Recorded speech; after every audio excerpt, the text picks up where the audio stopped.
अगर योगी वाकई अपनी बकी जायज औलाद है, वल बात नहीं है गुफाओं की औलाद है। योगी को नहीं पता मेरा बाप कौन है। अगर उसको पता होता तो लास्ट ईयर जब उसका बाप मरा था ना, जाता अंत्येष्टि में नहीं गया था, क्योंकि वो खुद श्योर नहीं था कि ये इसका ओरिजिनल बाप है। वो आज दंगाई आतंकवादी हमें बताएंगे कि 2 बच्चों पे कानून लाएंगे। अबे ला, फौरन ला।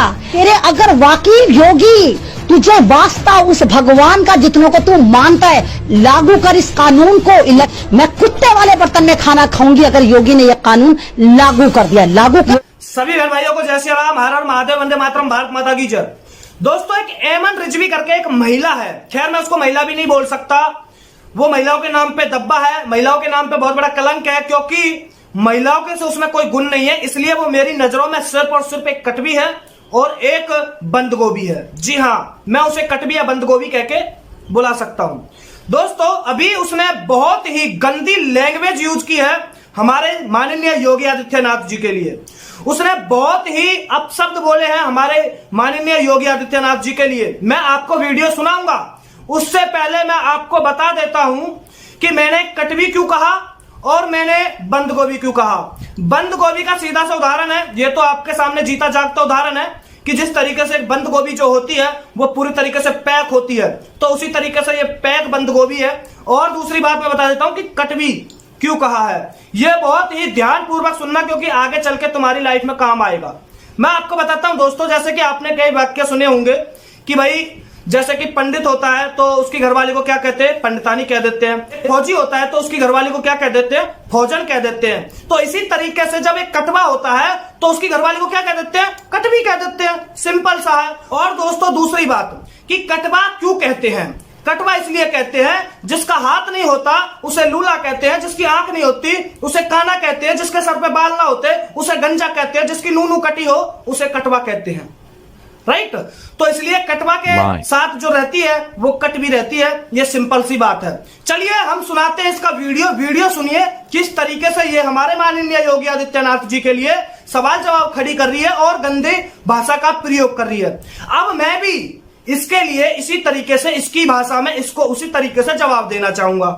अब मैं इसलिए देना चाहूंगा दोस्तों जवाब, क्योंकि आपने एक कई वाक्य और सुने होंगे, जैसे कि भाई बच्चे के साथ बच्चा बनना पड़ता है और बुजुर्ग के साथ उनके बुजुर्ग जैसे व्यवहार उनके साथ रखना पड़ता है। ठीक है, तो इसी तरीके से जैसे आपने सुना होगा कि भाई लोहे को लोहा काटता है, जहर को जहर मारता है और बेशरम को बेशरम ही मारता है। तो सीधी सी बात है। तो चलिए दोस्तों, एक बार वीडियो सुनिए, फिर इसको इसकी भाषा में हम जवाब देंगे और मैं भी अपनी शर्म थोड़ी देर के लिए खुंटी पर टाक देता हूं। पहले वीडियो सुन लीजिए, इतने में शर्म को खुंटी पर टाक के आता हूं। अगर योगी वाकई अपनी बकी जायज औलाद है, वल बात नहीं है गुफाओं की औलाद है। योगी को नहीं पता मेरा बाप कौन है। अगर उसको पता होता तो लास्ट ईयर जब उसका बाप मरा था ना, जाता अंत्येष्टि में नहीं गया था, क्योंकि वो खुद श्योर नहीं था कि ये इसका ओरिजिनल बाप है। योगी का बाप नहीं था वो, ये तो गुफाओं की औलाद है। ये नहीं गया था जिसको अपना बाप लिख रखा है। लिख लेते हैं बेचारे इज्जत के तौर पर भी, इनका भी दिल करता है कि ये लिखवाएं कि हाँ हम भी इज्जतदार हैं, इसका नाम लिख दो, उसका नाम लिख दो। तो जिस आदमी का इसने अपने बाप में नाम लिख रखा है, अपनी बल्दियत में नाम लिख रखा है, उसके मरने पर योगी नहीं गया था। क्यों नहीं गया था? क्योंकि उसका बाप था ही नहीं। ये तो गुफाओं की औलाद है, इसको खुद नहीं पता इसका बाप कौन है।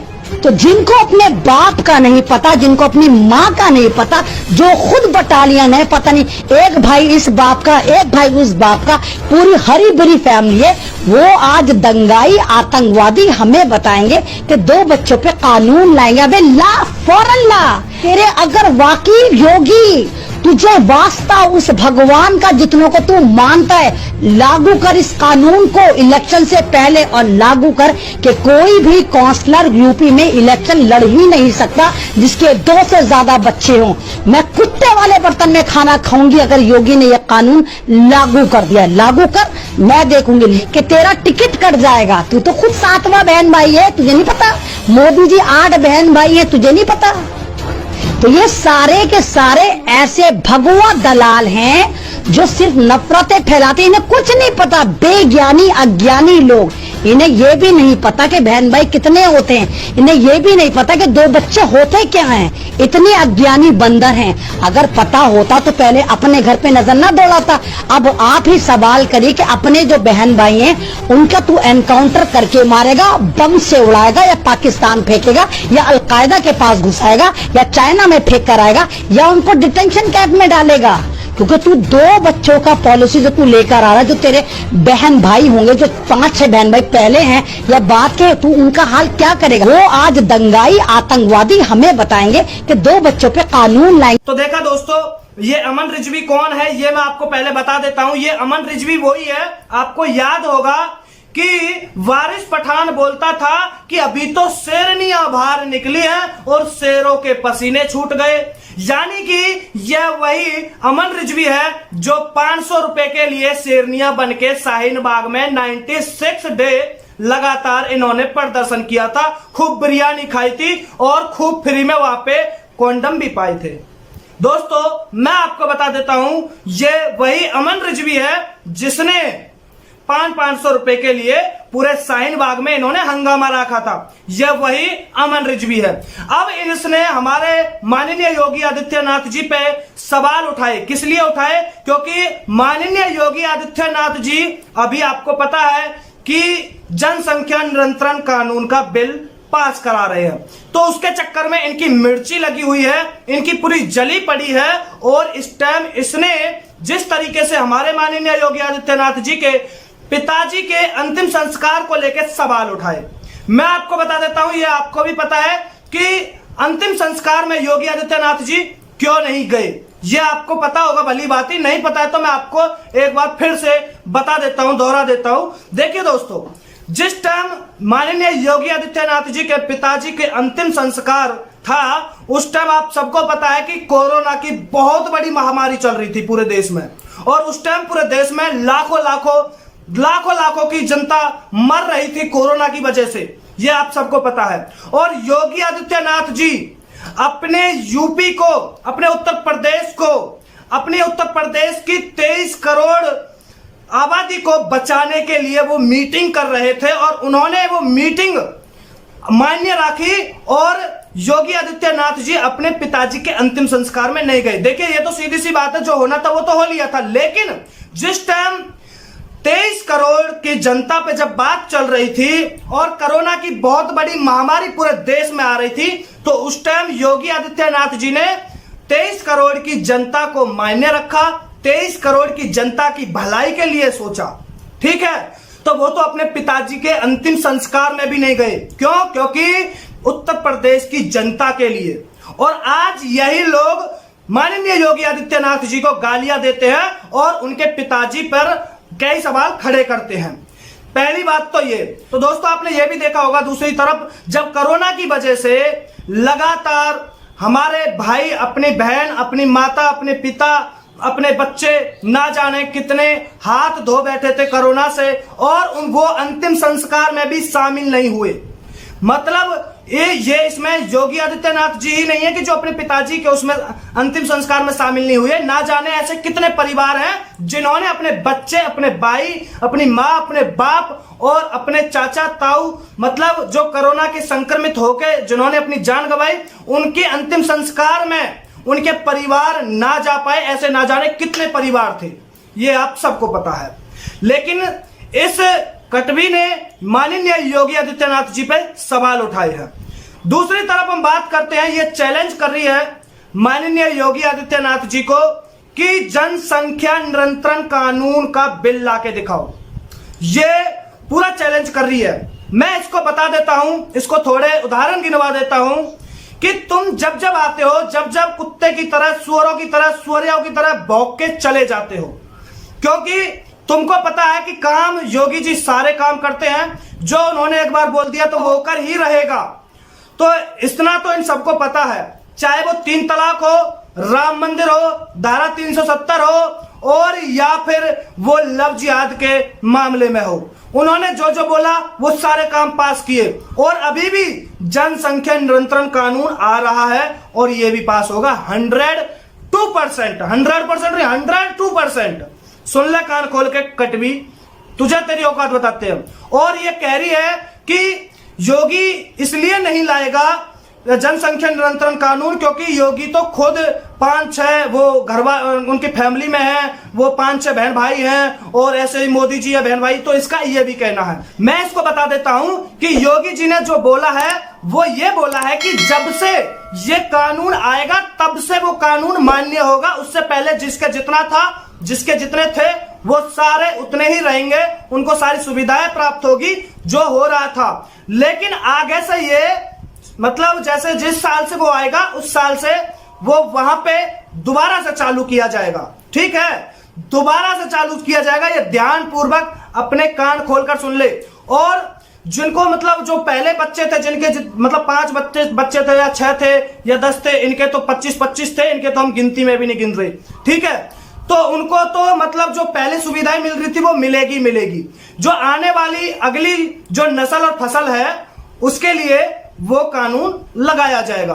तो इसको ये इतना समझ होना चाहिए, अगर आज के टाइम पे 5वीं क्लास का जो बच्चा होता है इतने में तो वो भी समझ जाती है, और ये एक बूढ़ी कटवी ये समझ नहीं पा रही। आज ये इतनी गालियां दे रही है। ये देखिए अभी इसने क्या बोला था दोस्तों, इसने बोला था ये घुपाओ की औलाद है, घुपाओ की औलाद है।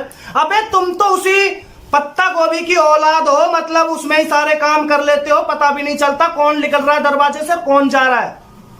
रात के कोई अब्बू आ जाता है तो ठीक है, बेटा आ जाता है तो ठीक है, कोई भी आ जाता है पेट में डाल जाता है मतलब खाना वाना और निकल लेता है, पता भी नहीं चलता है, साला दिखता भी नहीं है कौन आ रहा है कौन जा रहा है।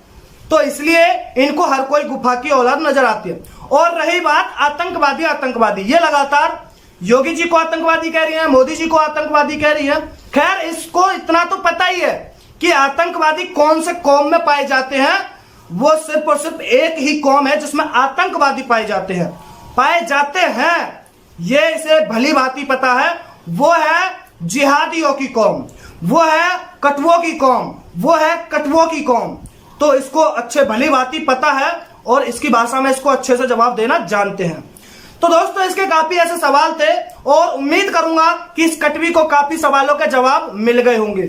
और एक बात और कहना चाहता हूं, 2022 में योगी आदित्यनाथ जी को तेरा बाप भी नहीं रोक सकता आने से, ये भी सुन ले, क्योंकि यूपी की जनता ने पहले ही अपना फैसला बना के रखा है और पहले ऑलरेडी अपना फैसला करके रखे हैं। तो तेरे जैसी कटवी के भौंकने से कोई फर्क नहीं पड़ेगा, कोई असर नहीं पड़ेगा, 1% भी कुछ नहीं होगा। और सुन अभी, और तुझे एक बात और बता रहे हैं, क्योंकि ये वो है भाई, मैं आपको बता देता हूं, जैसे अगर इनके बैंक में 500, 2,000, 3,000 सरकार की तरफ से इनको पैसे मिल जाते हैं ना, तो ये सबसे पहले और सबसे आगे लाइन में खड़ी मिलती है। जी हाँ, यही सच्चाई है। और इस कटवी को भली भांति पता भी है, और इसने साइन बाग के थ्रू खूब 500 की झाड़ी से ना जाने कितने हजार रुपए इसने कमा लिए थे। और जब से ये अपना धंधा बना के बैठी है और अभी इसको कुछ मिल नहीं रहा है धंधे के लिए, इसलिए ये आके सीधा सीधा योगी जी को गालियां देके अपनी टीआरपी हासिल करना चाहती है। खैर मैं इसको बता देना चाहता हूं, इसने बहुत ही अभद्र भाषा का जिस तरीके से प्रयोग किया है, मैं फिर भी बहुत मर्यादा में होके बात किया हूं, वरना शर्म तो मैं भी खुंटी पे टाक के आ गया हूं। लेकिन दोस्तों फिर भी हमारे अंदर से गवाही नहीं आती कि हम किसी भी महिला के लिए इस तरीके से बात करें। लेकिन क्या है ना कि ये तो वो है कि आ बैल मुझे मार, इनका वो सिस्टम है, मतलब इनका अपना घर वाला सिस्टम है। जैसे इनके घर में होता है ना, आ अब्बू चल, आ बेटा चल, आ भतीजा चल, ये तो वो सिस्टम है। तो इनका ये सिस्टम यहाँ पे भी चल रहा है कि आ बैल मुझे मार, या तो मारो या फिर चलो, बस वही होना है। उम्मीद करूंगा कि इस अमन रिजवी को इसको जवाब मिल गया होगा, और कुछ और भी सवाल होंगे तो इसको फिर जवाब दिया जाएगा, और इसके कोई और भी वीडियो जाएंगे तो उसको फिर उसके औकात में इसको जवाब दिया जाएगा। और रही बात योगी आदित्यनाथ जी ने उस टाइम अपने 23 करोड़ जनता के लिए भलाई के लिए सोचा था, और वो मीटिंग में बिजी थे, इसलिए वो अपने पिताजी के अंतिम संस्कार में नहीं गए। और योगी जी ही नहीं, ना जाने कितने परिवार ऐसे थे जो अपने अपने बच्चों, भाई, माँ बाप अपने अपने उनके अंतिम संस्कार में नहीं गए, क्योंकि वो कोरोना की संक्रमित से वो एक्सपायर हुए थे। तो ऐसा था पहला। तो योगी जी ने जो भी सोचा अपनी 23 करोड़ जनता के लिए सोचा, उनकी भलाई के लिए सोचा पहले, क्योंकि जो होना था वो तो हो ही लिया था।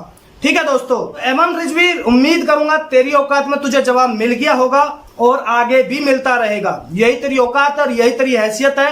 औकात में रहे, लिमिट में रहे, क्योंकि तुम 500 वाली शेरनियां हो जो 500 में शाहीन बाग पे बैठ जाती हो और वहां पे ना जाने कितने डिब्बे कंडम के पाए जाते हैं। ये तो आप सबको पता है। दोस्तों सभी बहन भाइयों को जय श्री राम, हर हर महादेव, वंदे मातरम, भारत माता की जय। और ये वीडियो डाल दो इसके उसमें।